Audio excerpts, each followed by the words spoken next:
Bismillahirrahmanirrahim. Anda punya penyakit yang tidak hilang-hilang juga dengan herbal, dengan apapun obatnya, maka kata kuncinya apa? Lamain puasanya. Paham ya? Lamain puasanya. Dan puasa adalah bentuk yang luar biasa. Ya, dari sebuah bentuk, makanya sebenarnya kalau ada kata-kata dalam surat Al-Baqarah yang kita sering baca di Ramadan, wa in tasumu khairul lakum in kuntum ta'lamun, kata Allah, dan puasa itu jauh lebih baik bagimu jika engkau mengetahuinya. Maka kata kuncinya apa? Kata kuncinya misalkan nih kita puasa. Ini saya kasih langsung clue-nya ya. Anda puasa, misalkan puasa Senin Kamis atau puasa Daud atau puasa Ayam Mubid gitu kan. Sahur jam 4 misalkan 4 ke 4 sore sudah 12 jam.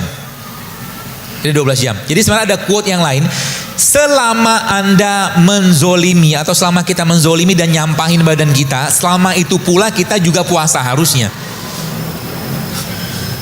Kenapa? Mungkin teman-teman gak mikir ya, belum mikir gitu kan. Tubuh kita itu organ yang sangat sensitif. Anda mungkin akan ketemu dengan anak-anak yang tiba-tiba gara-gara makan udang satu potong langsung muncul alergi, ada nggak? Makanan yang kita makan bukan cuma jadi kalori, bukan jadi sel, bukan jadi otot, tapi dia juga akan menjadi bagian dari gen tubuh kita. Artinya apa? Kenapa sekarang banyak laki-laki perempuan ketika mereka sudah menikah susah punya anak? Karena sebelum menikahnya dia ngapain? Nyampah kalau bahasa saya.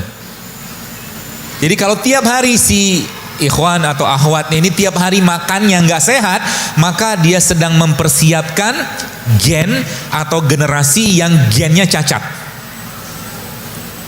Buktinya apa? Ya kita lihat sekarang begitu banyak dan begitu luar biasanya penyakit-penyakit yang dulu nggak ada.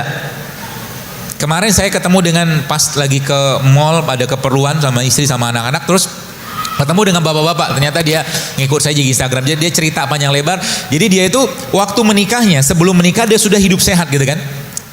Kemudian hamil istrinya, sempat keguguran gitu kan. Abis itu nyampah. Setelah nyampah itu 3 tahun susah banget punya anak. Itu saya bilang kuncinya di situ, saya bilang. Jadi nyampahnya Anda itu membuat semua metabolisme atau semua organ tubuh kita itu bekerjanya akhirnya tidak optimal lagi. Nah ini yang bahasa saya itu spare part. Spare part. Ya tanda kutip gitu kan. Jadi kalau kita bicara tentang tubuh kita ini diberikan Allah spare part untuk mengolah atau mendetoks tubuhnya sendiri. Ya. Jadi jam 4 sampai jam 4 sudah 12 jam. Maka caranya gimana? Caranya teman-teman sekalian, Anda jangan masukin lagi produk makanan, minuman yang dia bisa nangkring di mana? Di kulkas. Maksudnya gimana? Jadi gini. Mana kotak saya tadi?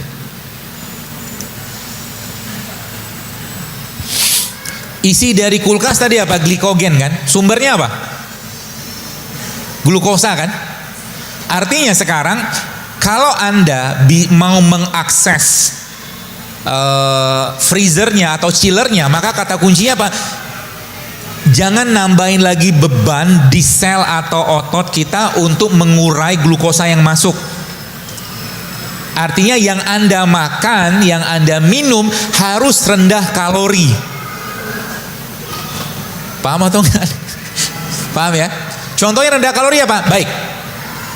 Kalau Anda minum infusan water atau air infus atau kita sering sebut air nano JSR itu yang infusnya isinya nanas sama infusan yang isinya,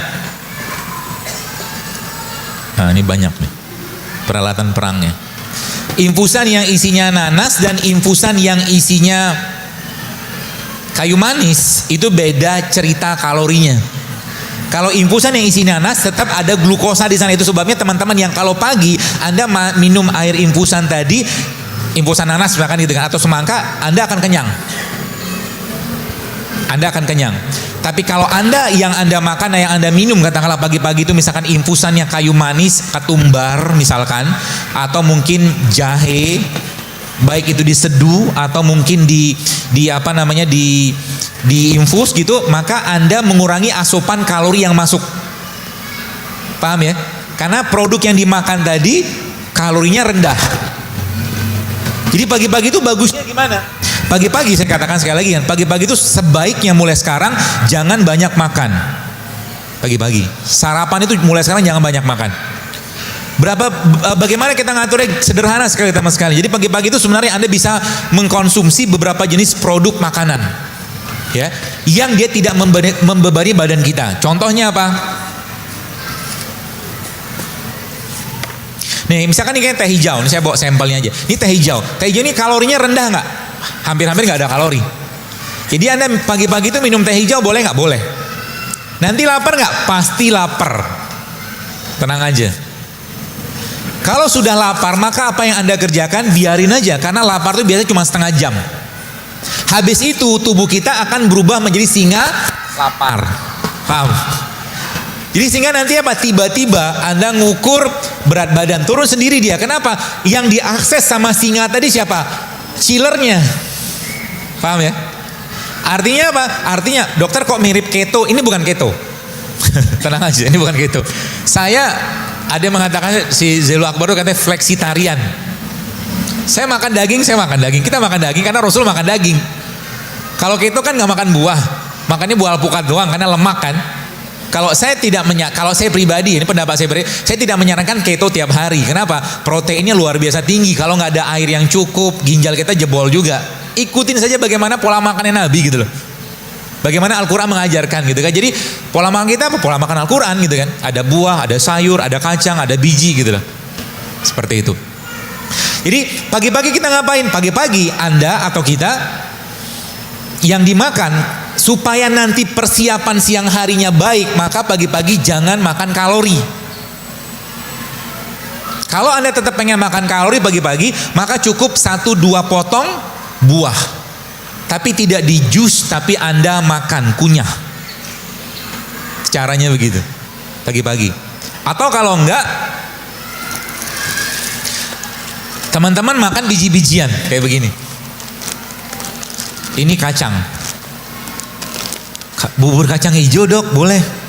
وَلْتَكُنْ مِنْكُمْ أُمَّةٌ يَدْعُونَ إِلَى الْخَيْرِ وَيَأْمُرُونَ بِالْمَعْرُوفِ وَيَنْهَوْنَ عَنِ الْمُنْكَرِ وَأُولَئِكَ هُمُ